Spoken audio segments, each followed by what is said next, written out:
Welcome to Dr. Roger and Friends, the bright side of longevity, hosted by 3 Ps in a podcast, Doc Roger, Teresa, and Danielle. Thanks for joining us for coffee and conversation.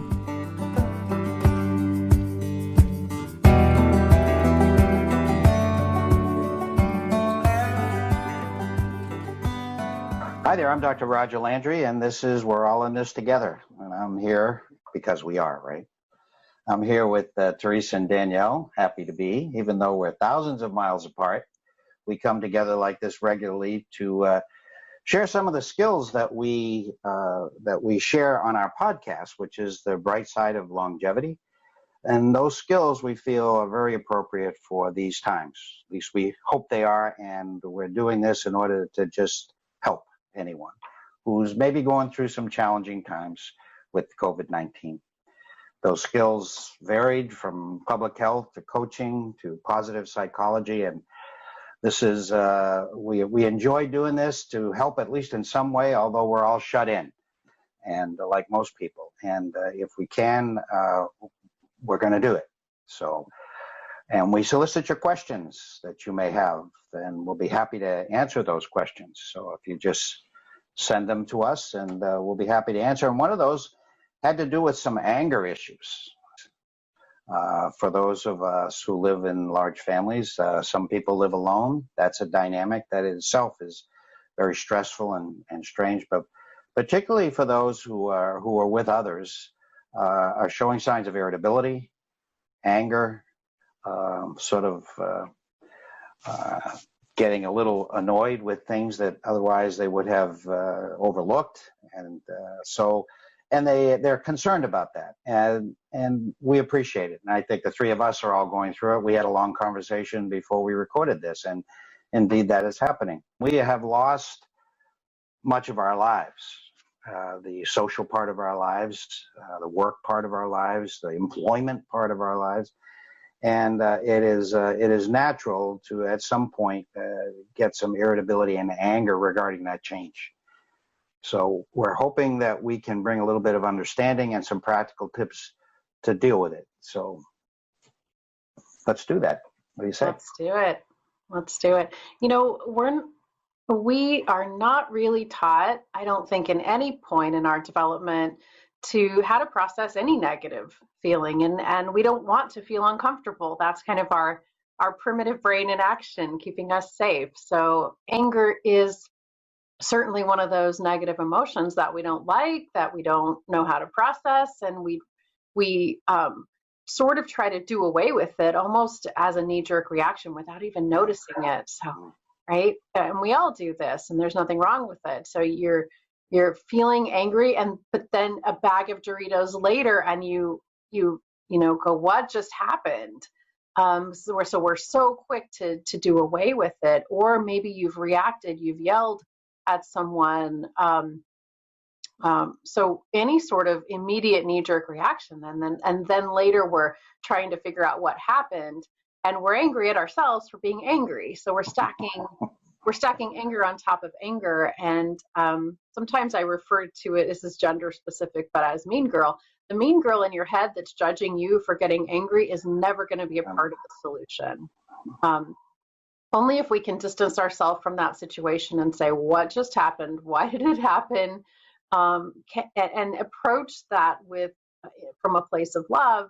Can we figure it out so that maybe next time, midway through the bag of Doritos, we can kind of stop and interrupt that, and maybe eventually prevent it. But it starts with understanding it. And also being willing to feel that discomfort of anger or any other negative emotion, and just sort of invite it in, sit with it, and know that it does indeed pass. And having that emotional courage to do that, to sit with a very uncomfortable emotion and not react, respond, fly off the handle, plow through a bag of chips or whatever your go-to. It's like hitting the easy button to escape that emotion. So can we sit with it without reaching for the easy button?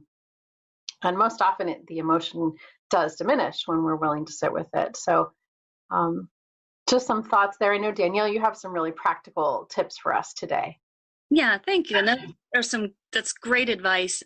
When people start to unravel anger. As Teresa said, you maybe catch yourself before, a little sooner before you go from 0 to rage, because it happens very quickly. And sometimes people don't even, like Teresa said, what just happened here? Like, I didn't even know I had that in me.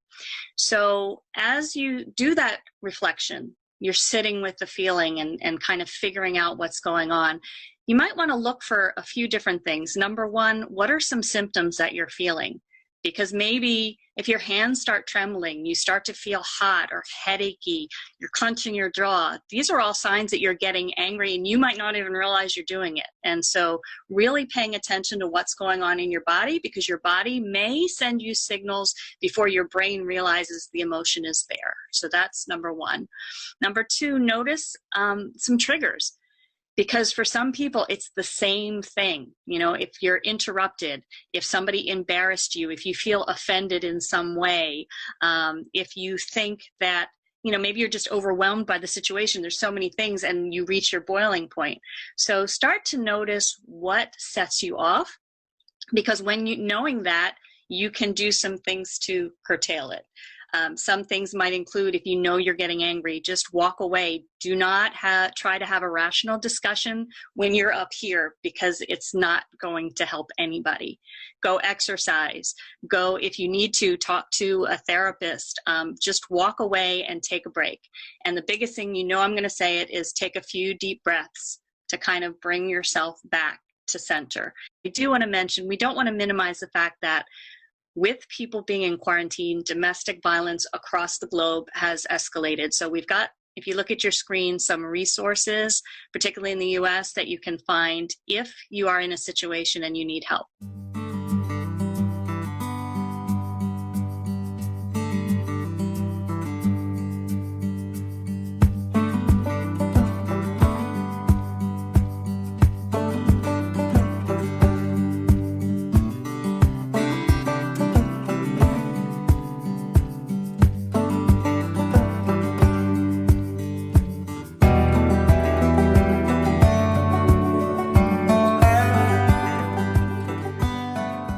So what is the common thing that may be running through here? It's nice to be able to reduce things to a certain one thing or several small things in order so that it doesn't seem so insurmountable.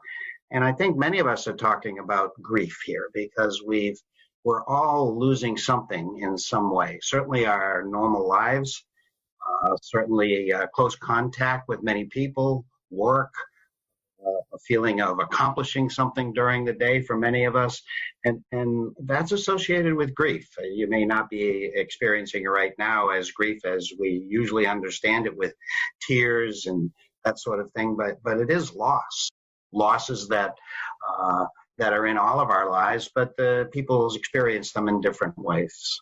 What do you think, Teresa?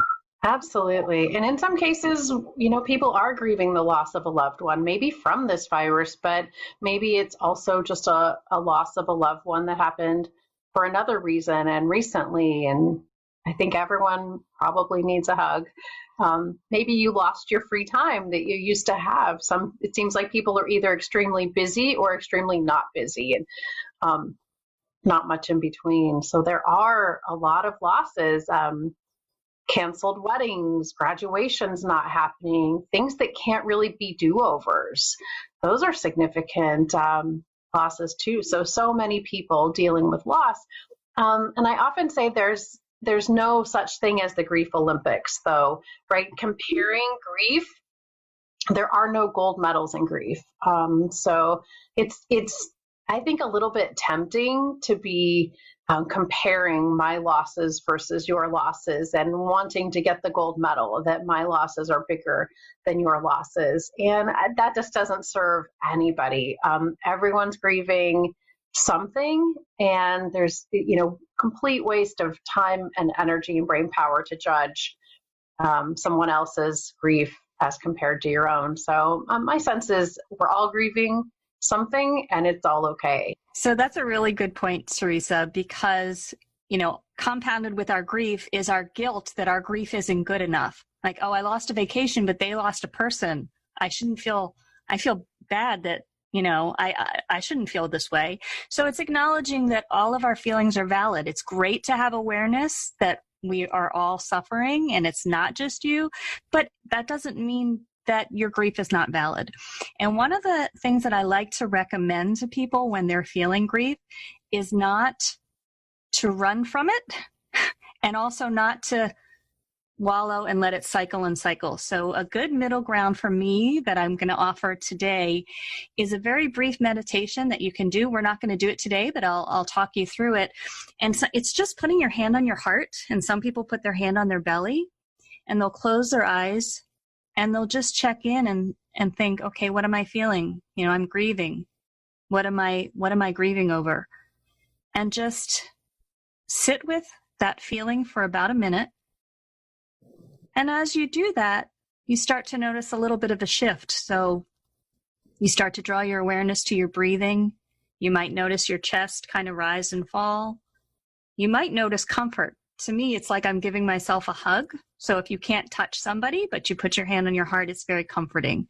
So it gives you a little bit of a break because now you're going from that grief, you've acknowledged it, to this little place of peace for a moment. Sit with it, feel it, and then come out and go about the rest of your day. But just taking that moment can make a huge difference.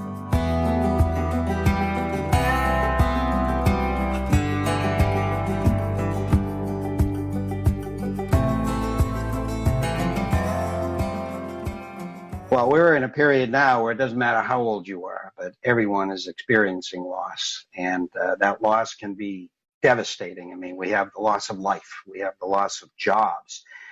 And anything we say here can't even touch the kind of challenge that presents, stress, grief.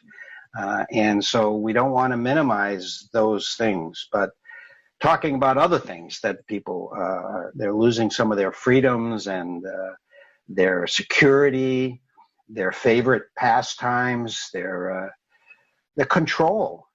And I think even our innocence, because in our innocence and maybe our arrogance, we felt we were in much more control of our lives than we're finding out we are. And that is all associated with all kinds of very deep feelings. But those losses can hit us pretty hard. Huh, Danielle?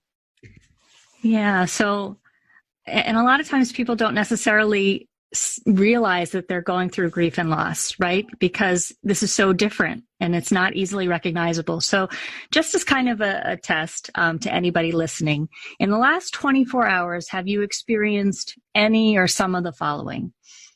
Anger, anxiety, aggression, agitation, apathy, loneliness, impatience, wanting to eat too much or suddenly eat too little, wanting to sleep too much or sleep too little, wanting to work all the time and you're an overachiever, or not wanting to do anything.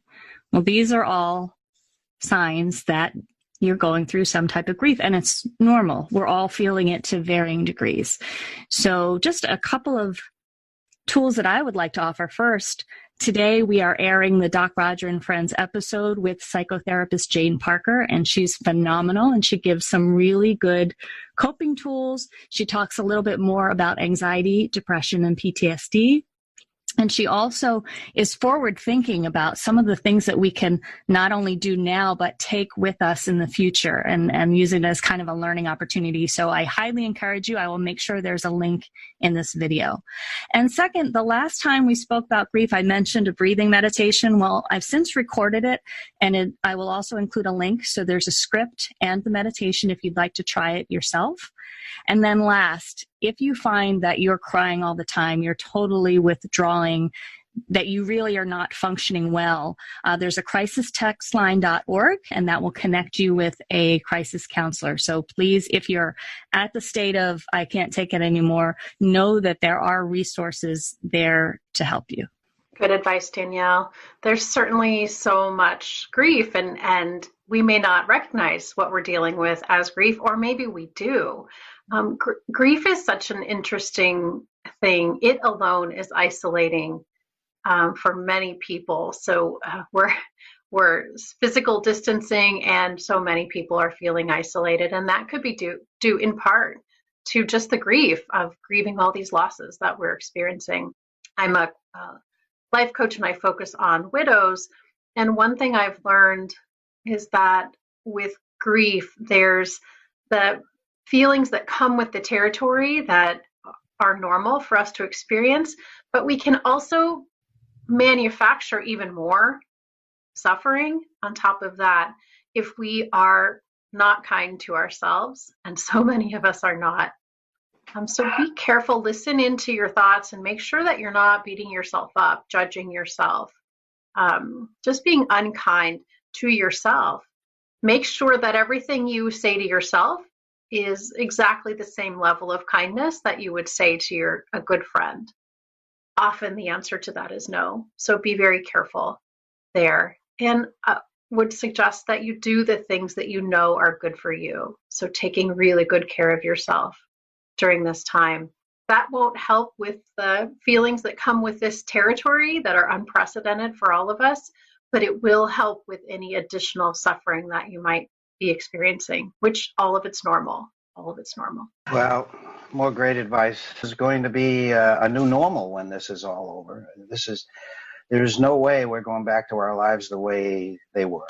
This is historic, and there will be a new normal, but I'm hoping in the end, from a positive sense, that we go back to our lives, whenever that is, but with a more refined sense of the priorities of our lives.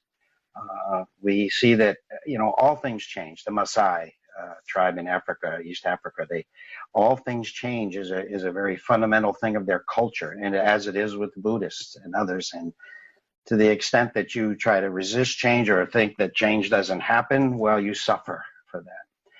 But what remains as we lose these many things and hopefully gain them back, or gain them at least partially back, or gain them back in a different way, what remains after this, hopefully, will be our very humanity, the core of what we are.